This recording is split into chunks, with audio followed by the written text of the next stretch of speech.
Rajdeep, grief is a very, very, very personalized experience.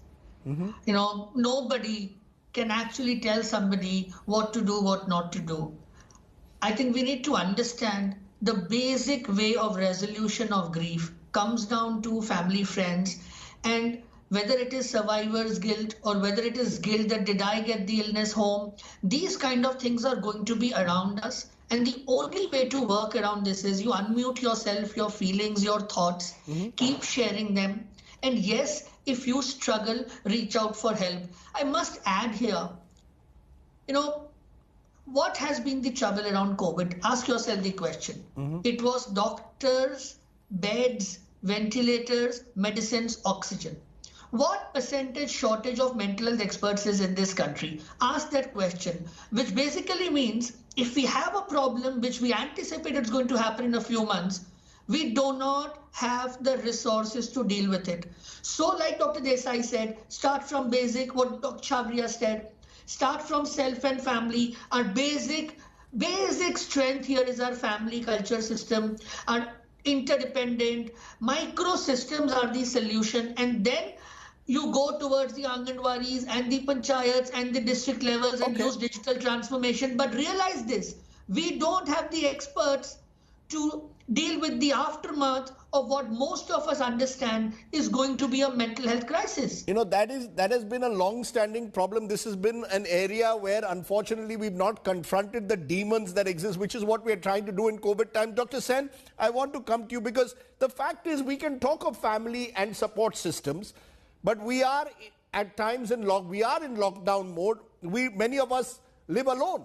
So someone wants to know, what are the things we can do, Dr. Sen, for mental well-being when we are in lockdown and live alone? Give me actionable ideas. What is the 101 for dealing with a panic attack? 3 actionable ideas. I'm living on my own.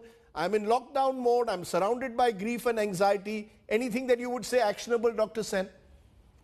Yeah, so I think firstly we need to understand what is it that is creating the panic attack and the anxiety in the first place. And I don't disagree at all that these are very natural responses to the kind of catastrophe that we are seeing these days. However, I think I differ in the way the outcome will play out. I do think that the aftermath of this can be humongous, and this indeed is it's a disaster. It's a natural and a man-made disaster of global proportions, of nothing like we have seen in our lifetimes. And this will indeed traumatize many people, especially who are in the thick of things. So for instance, what would you suggest? Give me 3 actionable ideas. Sorry to, I want our viewers to get, how do they overcome it?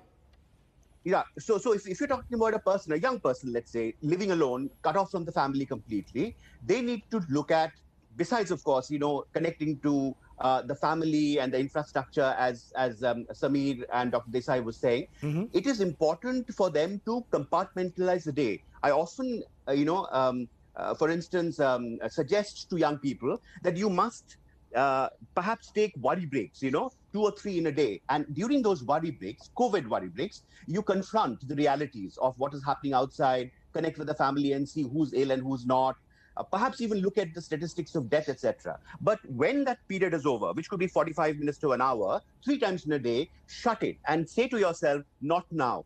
Till the next break, I'm not going to confront this. And then look at other things that you can tick in your box. What gives you happiness and joy? What brings back some of the meaning that you had in your life? Now, in the current scenario, because many of those infrastructures, the institutes that give us that meaning has gone away. So we have to create it. We have to create it collectively with people in our families, which can probably happen only digitally if you're isolated, but it can also happen individually. So are you saying, doctor, let me get this right. Are you saying that compartmentalize your feelings of grief, anxiety, panic, look for, in the other parts of your life, outside that 45 minutes, look for things that make you feel happy, satisfied. For example, I've started Zoom calls with all my old school friends once a week. Yes, I'm watching old cricket matches on YouTube. I'm listening to Kishore Kumar music. Are you saying find all the things that make you happy? Am I correct? Precisely that. So, if you look into your room or house, you might find, old videos that are lying on the racks. You might be able to, identify some books that you used to read to your children when they were young. Bring it out, and the wonderful memories will then come rushing back, and it will again flesh out your. See, what has happened in this crisis is that there is such uncertainty about the future that hope has gone away. So when hope goes away, what do you fill up your sense of identity and self with? You can then dip into things in the here and now, of course, like you are doing, you said, but also dip into the memories. You can bring out old albums, Right. old songs, old movies, and then as we call it in therapy, you re-author your lives. Right. You many times when we are rushing through life, we hardly have time to look into what we are going through. The experiences. But if you are able to dig that up and again look at it in a fresh way and to flesh it out, then you might again begin to get a sense of self. Okay. I also often talk about a loose structure. So, I'll stop here. Maybe so there are many ideas that I talk about with my young people and families. I'll be very happy to share it. But Give me one